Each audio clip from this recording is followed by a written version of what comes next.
Good morning, students. Today we continue with chapter 3, Applied History. We have already completed 3.1, 3.2 and 3.3 of that particular chapter. 3.1, we discussed what is applied history. Applied history is also known as public history. And applied history is a field of study which is concerned or which deals with application of history for the benefit of people in the present times and also for the future.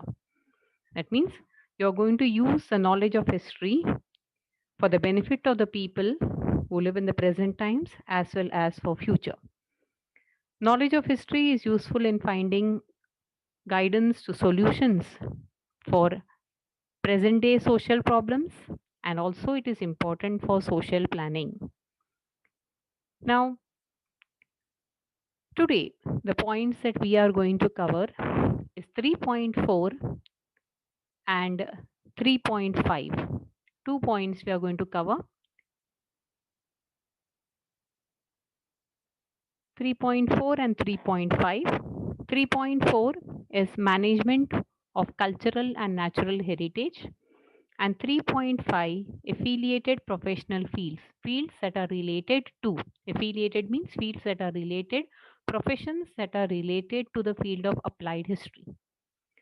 Let us start off with management of cultural and natural heritage. First, let us know what is the meaning of the word heritage.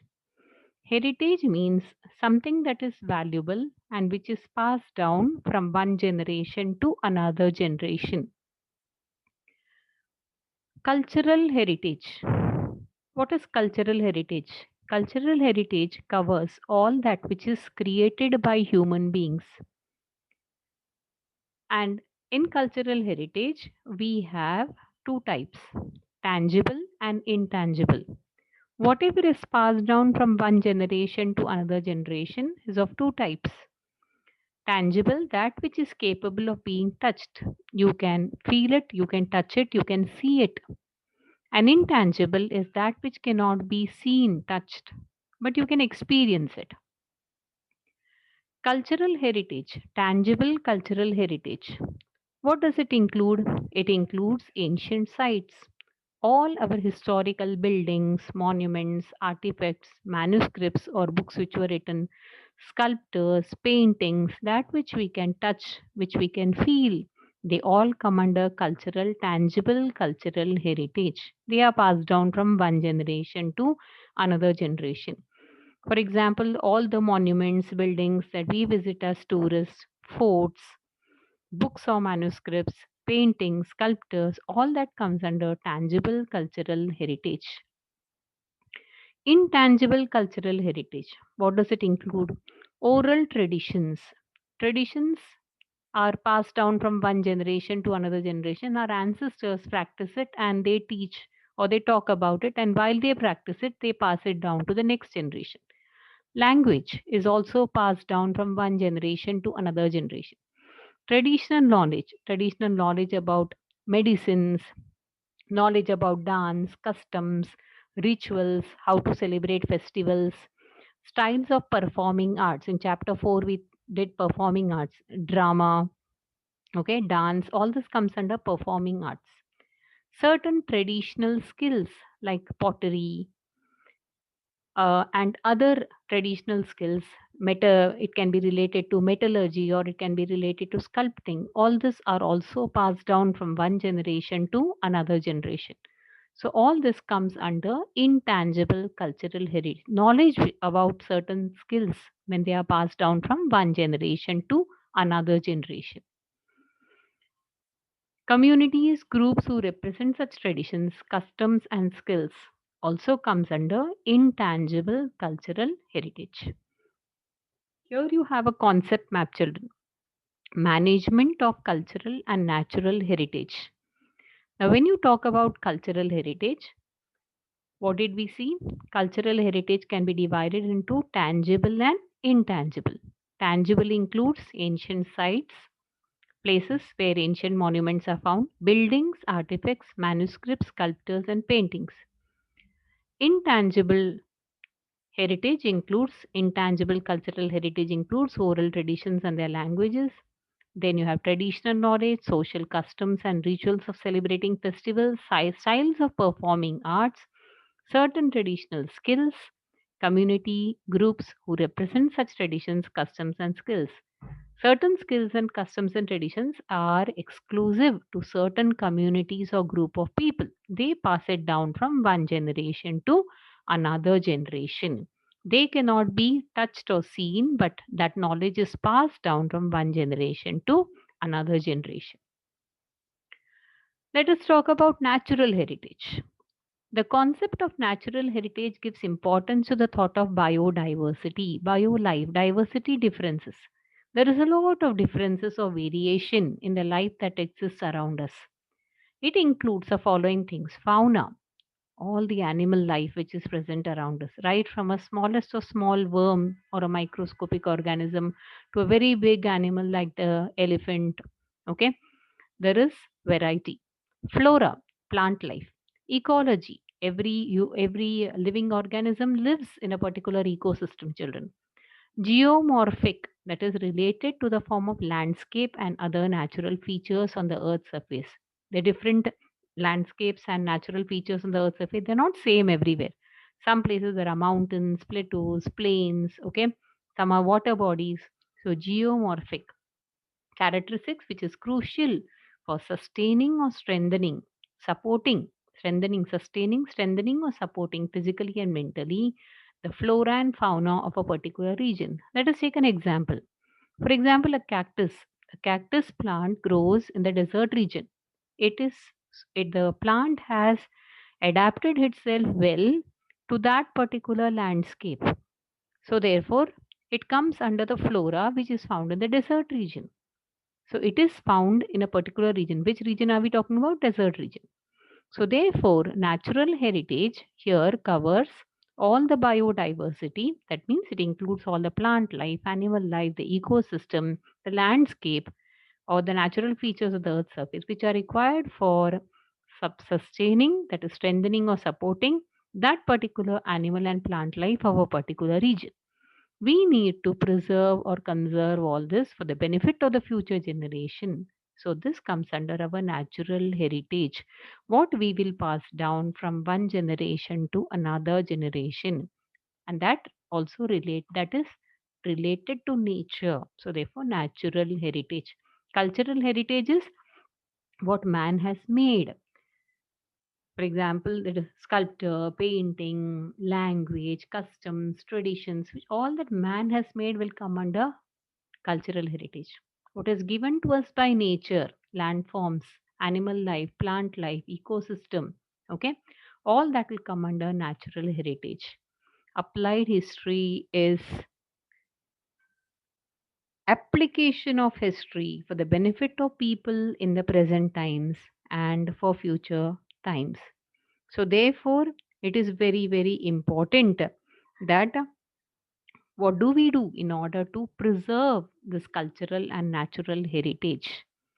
Okay, now when it comes to the preserving and conserving of this natural and cultural heritage, UNESCO, United Nations Educational, Social, Cultural Organization, is a global or a world body which has announced some directives, some rules and regulations with the objective of promoting the cultural and natural heritage. It has taken over itself the responsibility as a world organization to conserve and preserve the natural heritage and pass it down from one generation to another generation. On the basis of these directives, a list of sites and traditions are declared as World Heritage. So they come and they see what is which particular part, which particular monument, which particular art form has to be preserved, and how it can be preserved to transfer it to the next generation. So for the sake of that, it will allocate funds, and that will be first of all declared as World Heritage. Okay, so United Nations organization, UNESCO, a global organization working under United Nations, okay, has announced some rules and regulations with the objective of promoting the cultural and natural heritage. Many rules and regulations are there, and we'll be doing a separate chapter in English related to this particular aspect. And based on those rules and regulations, a list of all those areas of traditions which can be covered, they are declared as World Heritage. Now, in India, a long list of Indian traditions have been declared as oral and intangible heritage. Just now we saw what is intangible, that which cannot be touched or felt. Okay, this most of them are orally transmitted from one generation to another generation. So there is a danger that this particular skill or this particular aspect of culture will be lost to the future generation. So there is a strong need to preserve it. So therefore, what do we do about all these? There is a strong need felt to declare it as oral and intangible heritage and world heritage, and so therefore there is support received from the UNESCO to preserve and conserve it so that it is available for the future generations. In the year 2001, Kodiyatam Sanskrit Theatre in Kerala was taken as intangible heritage. It was There was a need felt to preserve this as it was on the verge of extinction. A long list of such Indian traditions. I am reading this out. I am going to present to you or put up one particular PPT. There will be the PPT will be in small parts, children, and each of these traditions which are declared as oral and intangible heritage, information about this and pictures or images related to it will also be put up. Kindly view these so that you will have a better understanding of the Indian traditions which are declared as oral and intangible heritage. Vedic chanting, the tradition of Vedic chanting. Vedas are very important. In 2003, the tradition of Vedic chanting, correct intonation, pronunciation, Vedas were the way it has been it has to be chanted. So to preserve that, efforts have been made. 2005, Ram Leela, traditional performance of Ramayana in Uttar Pradesh. Okay, during Dasera time, during Navratri time, the last 4 days there is a Ram Leela performance by different drama troops, and uh, on the last day, the effigy or the image of Ravana is burnt. 2009, Ramaman, Ramaman, religious festival and ritual theatre of Garhwal, Himalayas. Kalbelia, 2010, a dance form of Rajasthan. 2010 again, Chow dance, which involves a mask, and it's a tradition from eastern India, especially from Assam. And that dance 2010 Mudiyet, a ritual theatre of Kerala. 2012 Buddhist chanting of Ladakh or recitation of sacred Buddhist texts in the Trans-Himalayan Ladakh region, Jammu and Kashmir. 2013 Sankirtana, ritual singing, drumming and dancing. This is from Manipur. All these were declared as what? Indian traditions declared as oral and intangible heritage. There is a need felt to preserve all these, and during the different time periods from 2001 onwards, all these different traditions which come under intangible and oral heritage of India, efforts have been made by the UNESCO to preserve them. Sankirtana, ritual singing, drumming, and dancing of Manipur. 2014, traditional craft of making utensils of brass and copper among the Thateras of Gandiala, Guru, Punjab.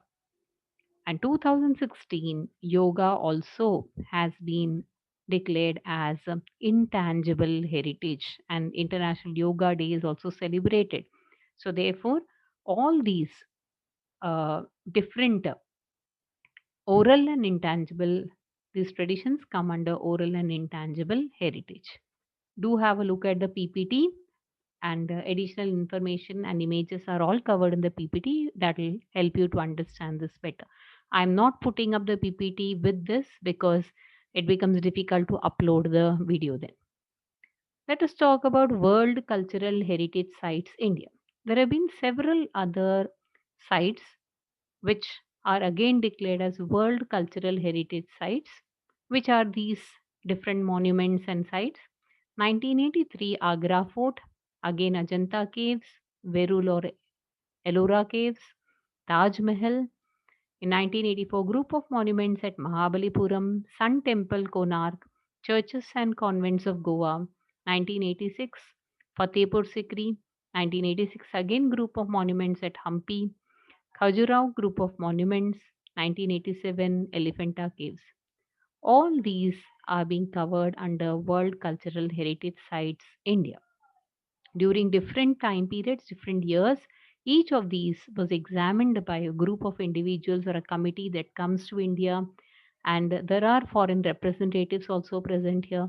And they come and examine, they find out how this particular site is important, why it should be preserved, and accordingly they take steps. Hmm?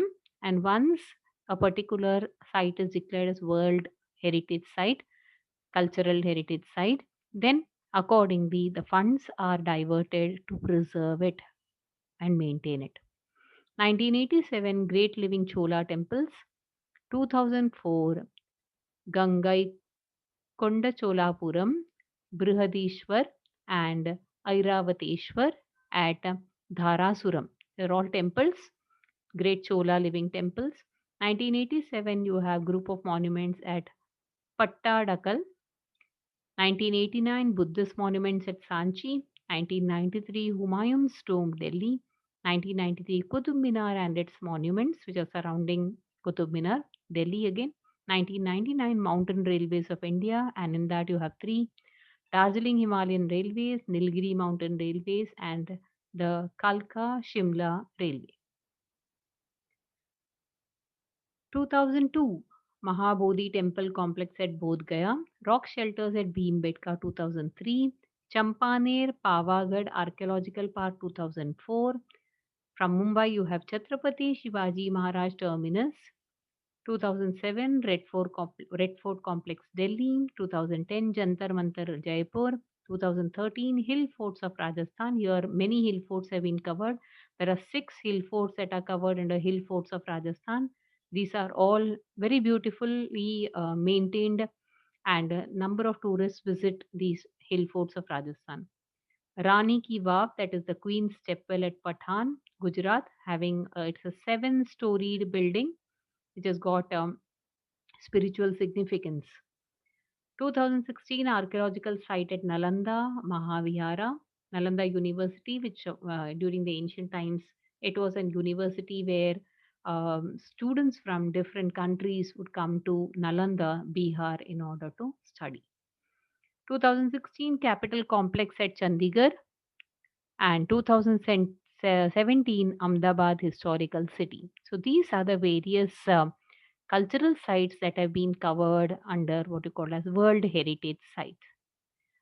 Now, World Natural Heritage Sites. We have seen in culture we have both tangible as well as intangible. Natural, that is involving flora, fauna, and landscape. 1985 you have Kaziranga National Park. 1985 again Kyolado National Park. Then 1985 Manas Wildlife Sanctuary. 1987 Sundarbans, that is bordering Bangladesh and West Bengal. Then 1988 Nanda Devi and Valley of Flowers. 2005 again Flowers National Park. 2012 Western Ghats. Now there are some sites where both culture as well as natural sites both are there.